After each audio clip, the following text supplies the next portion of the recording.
ভোটে তৃণমূল কংগ্রেসের বিপর্যয়ের পর এবার দলীয় জাতীয় মুখপাত্রের পদ ছাড়তে চেয়ে চিঠি দিচ্ছেন মমতা বন্দ্যোপাধ্যায়কে ডক্টর শান্তনু সেন। তিনি ইতিমধ্যেই মমতা বন্দ্যোপাধ্যায়কে দলের পদ ছাড়তে চেয়ে চিঠি দিয়েছেন। জাতীয় মুখপাত্রের পদ ছাড়লেন ডক্টর শান্তনু সেন। আরজিকর কাণ্ড থেকে শুরু করে চাকরি দুর্নীতি, একাধিক দুর্নীতির প্রসঙ্গ তিনি চিঠিতে উল্লেখ করেছেন। এই হচ্ছে সেই চিঠি। শ্রীমতী মমতা বন্দ্যোপাধ্যায়, প্রাক্তন মুখ্যমন্ত্রী, পশ্চিমবঙ্গ সরকার, এই লিখে ডক্টর শান্তনু সেন তিনি দলের সর্বভারতীয় মুখপাত্র পদ থেকে ইস্তফা দিলেন।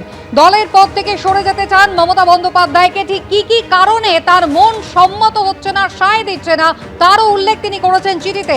বিস্তারিত জানবো, কৃষ্ণেন্দু অধিকারী রয়েছেন আমাদের সঙ্গে টেলিফোন লাইনে। কৃষ্ণেন্দু, গতকালই আমরা দেখেছি দলের সব পদ থেকে সরে দাঁড়িয়েছেন কাকলি ঘোষ দস্তিদার, তারপরে তৃণমূলের 2 কাউন্সিলর, একজন বড় চেয়ারম্যান, একজন পাবলিক অ্যাকাউন্টস কমিটি থেকে সরে দাঁড়িয়েছেন। এবার ডক্টর শান্তনু সেন জাতীয় মুখপাত্রের পদ ছাড়লেন তিনি। একদমই তাই। তৃণমূল কংগ্রেস ভোটে হেরে কার্যত বালির বাঁধের মতো হয়ে উঠছে, ভেঙে যাচ্ছে তৃণমূল কংগ্রেস, এবং পরপর একের পর এক নেতা তারা বিরোধিতা করছেন এবং পদ ছাড়ছেন। সর্বশেষ সংযোজন হচ্ছে শান্তনু সেন। শান্তনু সেন জাতীয় মুখপাত্র ছিলেন, তুমি জানো, তিনি সাংসদ ছিলেন রাজ্যসভার, এবং এই শান্তনু সেন আরজিকর আন্দোলনের সময় প্রকাশ্যে প্রতিবাদ করেছিলেন। দলের বিরাগভাজন হয়েছিলেন প্রতিবাদ করে, এবং সাসপেন্ড পর্যন্ত করা হয়েছিল। সেই সাসপেনশন অবশ্য তুলেও নেওয়া হয়েছে ভোটের আগে।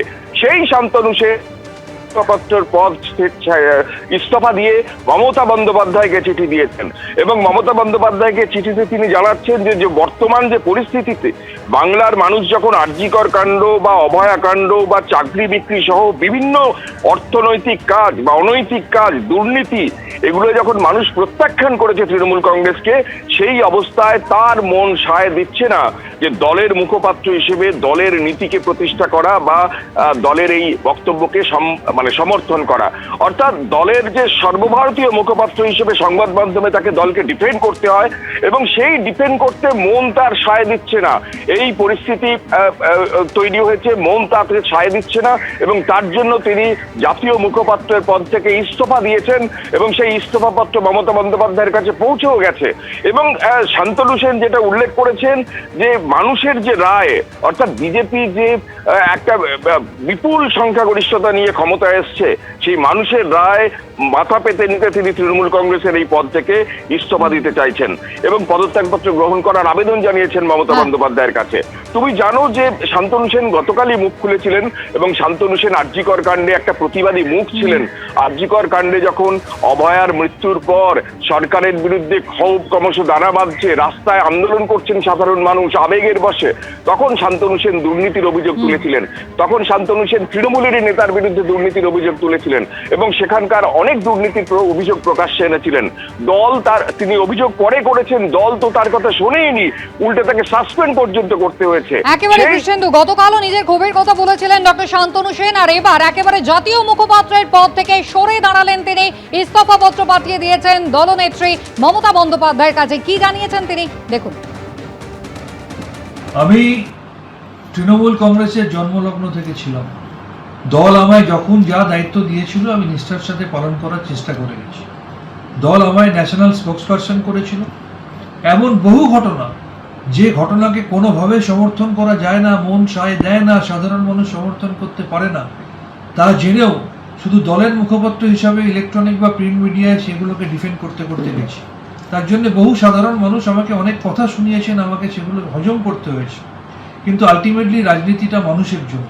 সেই বাংলার মানুষ 2026 সালের 4 মে বিপুল ম্যান্ডেটের মধ্যে দিয়ে যখন বুঝিয়ে দিলেন যে চাকরি চুরি, আরজিকর কাণ্ড, অভয়াকাণ্ড সহ বিভিন্ন ক্ষেত্রে পাহাড় প্রমাণ দুর্নীতির বিরুদ্ধে তারা রায় দিয়েছে, তখন সেই মানুষের রায়কে মাথা পেতে নিয়ে হার স্বীকার করা উচিত। তাই মানুষের রায়কে মাথা পেতে নিয়ে হার স্বীকার করে এরপরে আমার মন আর কোনোভাবে সম্মতি দেয় না যে এরপরেও এই ধরনের দুর্নীতিগুলোকে সমর্থন করতে হবে। তাই আমি আজকে তৃণমূল কংগ্রেসের সর্বভারতীয় সভানেত্রী তথা এই রাজ্যের প্রাক্তন মুখ্যমন্ত্রী শ্রীমতী মমতা বন্দ্যোপাধ্যায় মহোদয়ের কাছে ন্যাশনাল স্পোক্সপারসনের পদ থেকে আমি ইস্তফাপত্র পাঠালাম। আমার ইস্তফাপত্র গ্রহণ করে বাধিত করবেন। ভোটে তৃণমূলের বিপর্যয়ের পর থেকেই কিন্তু একের পর এক নেতা দলকে কাঠগড়ায় তুলছেন, বিভিন্ন নীতির সমালোচনা করছেন। আর এবার মমতা বন্দ্যোপাধ্যায় এবং অভিষেক বন্দ্যোপাধ্যায়কে কাঠগড়ায় তুললেন তৃণমূল নেতা বিশ্বজিৎ দেব। শীঘ্রই দল ভেঙে যাবে, টুকরো টুকরো হয়ে যাবে। নিজেই দল ছড়ার ইঙ্গিতও দিয়েছেন। প্রশ্ন তুলেছেন, দুর্নীতির কথা তারা জানতেন না? বাবু, এই আপনার দলের এই নিদারুণভাবে পরাজয়ের মূল কারণ কি? দেখুন, সব থেকে বড় কারণ আমি যেটা বলবো সেটা হচ্ছে র্যাম্পেন্ট করাপশন, দুর্নীতি, লাগাম ছাড়া দুর্নীতি, যেটা গত 5 বছর ধরে হয়ে আসছে। এবং আমি মনে করি যে দলের শীর্ষ নেতৃত্বের নজরে ছাড়া এই দুর্নীতি হতে পারে না।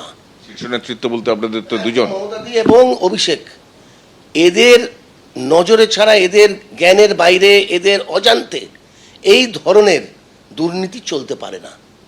দেখুন, দুটো ককাস হয়ে গেছিল। একটা ককাস ছিল মমতাদিকে ঘিরে, আরেকটা ককাস ছিল অভিষেককে ঘিরে। এবং এই ককাসের বাইরে তৃণমূলের যারা সাধারণ কর্মী বা তৃণমূলের যারা সাধারণ নেতারা ছিলেন, এমনকি এমএলএ এমপিও, তারা তাদের কাছে ঘেঁষতে পারতেন না।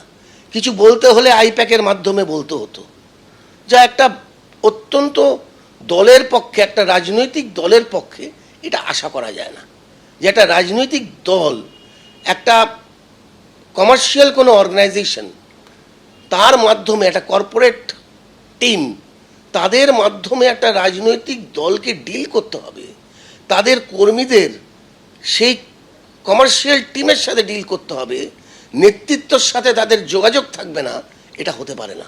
আপনি বলছেন যে এই যে লাগাম ছাড়া দুর্নীতি, প্রাতিষ্ঠানিক দুর্নীতি, এগুলো সবই মমতা বন্দ্যোপাধ্যায়, অভিষেক বন্দ্যোপাধ্যায় জ্ঞানত হয়েছে? এটা হতে পারে যে তারা জানতো না, মমতা বন্দ্যোপাধ্যায় কিচ্ছু জানতো না, আর একটার পর একটা দপ্তরে লাগাতার দুর্নীতি হয়ে গেছে।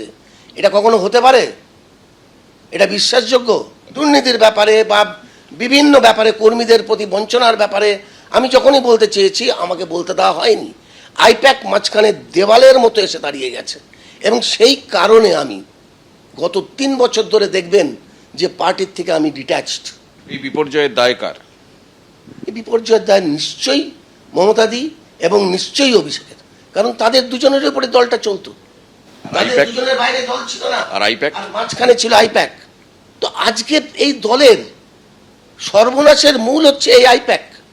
এবং এই আইপ্যাকের মাধ্যমে আইপ্যাক টাকা তুলতো কর্মীদের থেকে। এবং যারা বলতো যে আমার নমিনেশন দরকার, বলে দাও, বায়োডাটা দাও, টাকা দাও, এত টাকা দাও। এই অভিযোগ প্রায় শোনা যাচ্ছে। টাকা যেত কোথায়? টাকা যেত কোথায় কেউ জানে না, এটা কেউ বলতে পারবে না। কিন্তু তারা টাকা চাইতো, এটা ফ্যাক্ট। ফ্যাক্ট রিমেন্স, টাকা চাইতো। টাকা নিয়ে করবে কি? কি করবে তারা জানতো। অভিষেক বন্দ্যোপাধ্যায়ের ভূমিকা নিয়ে প্রচুর সমালোচনা হচ্ছে, বিশেষত মানে আপনার দলেরই প্রচুর নেতা মুখ খুলছেন। আপনি কি বলবেন? দেখুন, আমি একটা কথা বলি। আজকে বিভিন্ন জায়গায় অভিযোগ উঠছে যে কর্মীরা মার খাচ্ছে, কর্মীরা গড় ছাড়া। তো উনি তো সর্বভারতীয় সাধারণ সম্পাদক, উনি কেন রাস্তায় নেমে কর্মীদের পাশে দাঁড়াচ্ছেন না? কেন? সেটা ওনাকে বলতে হবে কেন দাঁড়াচ্ছেন না। তার কারণটা হচ্ছে মেরুদণ্ড। ওনার মেরুদণ্ডটা ভেঙে গেছে।